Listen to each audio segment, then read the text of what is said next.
The history of abductions goes back, we think, and this is a guess, an educated guess, but a guess, that it probably goes back to maybe the late 19th century.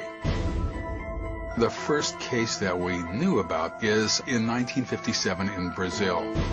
A young man claimed that he was abducted into a UFO. There was odd things that happened, sometimes even sexual in nature. He duly reported this to researchers in Brazil. It was so horribly embarrassing and so off the wall for UFO researchers who are only 10 years down the line with knowledge of the UFO phenomenon in general, that the case was not published until many years later. After this case, which nobody knew about, there was the famous Barney and Betty Hill case. Barney and Betty Hill were an interracial couple who were traveling in New Hampshire on their way back from Canada to the United States, and they had a 2-hour time gap on the way home, essentially, to Portsmouth, New Hampshire. Investigations a few years later found out that they had been abducted.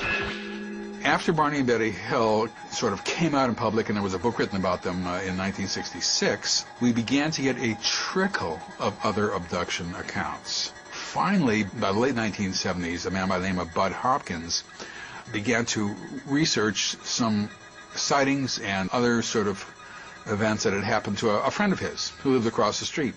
When he published an article about this sort of series of events that had happened, which included multiple witnesses, it included occupant sightings, as they used to call them, on the ground, he began to get an enormous amount of mail from people who had similar experiences.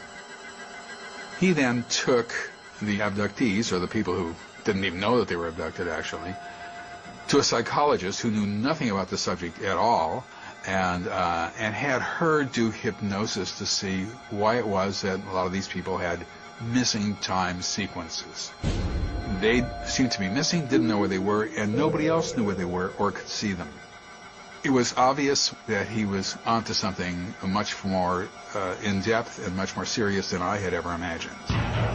My own research then began to involve trying to figure out a chronology of exactly what happens during an abduction event. When people say that they are abducted, what do they mean by that? What I found is that you could get a minute-by-minute chronology for the 2 hours in which they were gone. People are physically missing from their normal environments when they are abducted. These events happen in real time. Police have been called, search parties have been sent out, parents have been frantic about their missing children. Children have been frantic about their missing parents. People are rendered passive before the abduction event occurs. They are taken out of their normal environment. It might be a car, it might be their bedroom, it might be their living room, it might be their backyard. They are taken on board an object. Their clothes are removed. They sit in a waiting area. They see other people there, all who don't have clothes on, all who are glassy-eyed. Small gray beings. Take them into a room. The room is going to have a large number of tables in it. They are placed on a table. There is a series of physical, mental, and reproductive procedures that are administered to them. People began to report that they were having embryos injected into them and sometimes retrieved from them. Then they're taken into another room, and there might be somebody standing there waiting to have them hold a baby. The baby looks odd, strange, looks sort of like a mixture between human and alien. They're required to hold the baby, they're required to stroke the baby, they're required to have the woman feed the baby. Their clothes are then put back on. Sometimes they put their clothes on backwards by accident because their brains are sort of addled a little bit. Every once in a while, they'll be handed the wrong clothes, put on somebody else's clothes, come back to their normal environment. Maybe they're sitting on the couch watching television, they're back sitting on the couch, and they realize that the show that they were waiting to see was over with a couple hours ago, and they're wearing someone else's clothes. This is what people tell me, and they tell it to me over and over again with increasing regularity and intensity. It happens to an enormous amount of people who are random people, but who are abductees, which means they are not random. People don't really know what's happened to them. People are embarrassed to even talk about this. It makes them seem crazy.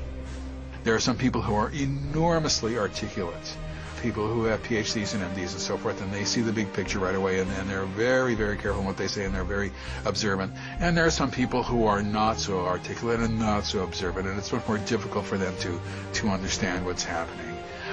But ultimately, they all sort of describe the same things. If this were psychological, what would happen is we'd have a lot of different goals, a lot of different things happening. We wouldn't be able to have this sort of straight and narrow path that people have been describing. It'd be all over the place, but it's not that way. They all say the same thing. That's the extraordinary part. There's never been a phenomenon like this that's unsettling, shall we say.